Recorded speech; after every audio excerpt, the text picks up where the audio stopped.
যারা অংশগ্রহণ করেছেন সবাইকে আমাদের পক্ষ থেকে অন্তরের অন্তঃস্থল থেকে ধন্যবাদ জানিয়ে এখানে উপস্থিত হওয়ার জন্য সবাইকে শুভেচ্ছা জানিয়ে এবং আপনারা জানেন আগামী 12ই ফেব্রুয়ারি বাংলাদেশ জাতীয় সংসদ নির্বাচন। এই বাংলাদেশ জাতীয় সংসদ নির্বাচনে খুলনায় যিনি প্রার্থী হয়েছেন, খুলনার জনগণের ভালোবাসার প্রতীক জনাব নজরুল ইসলাম মঞ্জু, আমরা সবাই একত্রিত হয়ে এই ধানের শীর্ষে বিজয় করার জন্য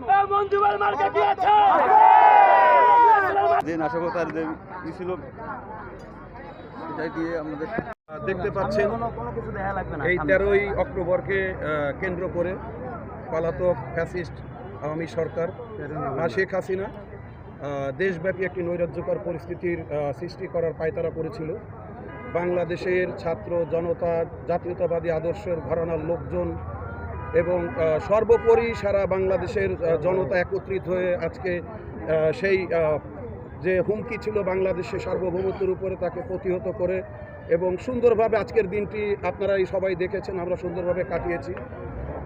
আল্লাহর রহমতে কোথাও কোনো অপ্রীতিকর ঘটনার কোনো পুনরাবৃত্তি ঘটে নাই বা কোনো ঘটনাই ঘটে নাই।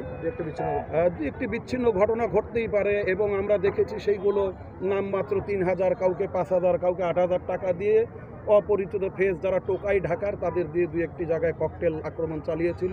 সাময়িকভাবে তারা আইনের আওতায় চলে এসেছে। আমরা একটি কথা বলতে চাই, বিগত 17 বছর এই বাংলাদেশে ভোটের কোনো অধিকার ছিল না।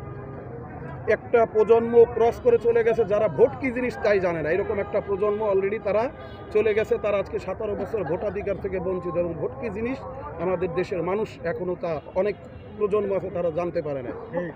এখন এই দেশের পরিস্থিতিতে আগামী 12ই ফেব্রুয়ারি বাংলাদেশের জাতীয় সংসদ নির্বাচন আহ্বান করা হয়েছে। বিএনপি সহ সমমনা অনেক দল এবং আরও দল মিলে সবাই নির্বাচনের প্রস্তুতিতে আমরা ব্যস্ত। এই মুহূর্তে বাংলাদেশ আওয়ামী লীগ তারা চাচ্ছে দেশে একটা নৈরাজ্যকর পরিস্থিতি সৃষ্টি করে যাচ্ছে, যেভাবে নির্বাচনকে বন্ধুল করা যায় সেই চেষ্টায় তারা ব্যস্ত আছে।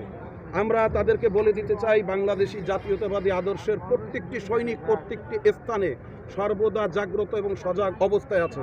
ইনশাআল্লাহ বাংলাদেশে সুষ্ঠু এবং সুন্দর একটি নির্বাচন যাতে আগামীতে পরিচালিত হয়, জাতীয়তাবাদী আদর্শের প্রত্যেকটি সৈনিক সেই নির্বাচন পর্যন্ত এই প্রত্যেকটি রাস্তায় জাগ্রত অবস্থায় থাকবে এবং তারা পাহারারত অবস্থায় থাকবে। আমরা কোনো রকম নৈরাজ্যকর কোনো পরিস্থিতি আমরা ঘটতে দেব না।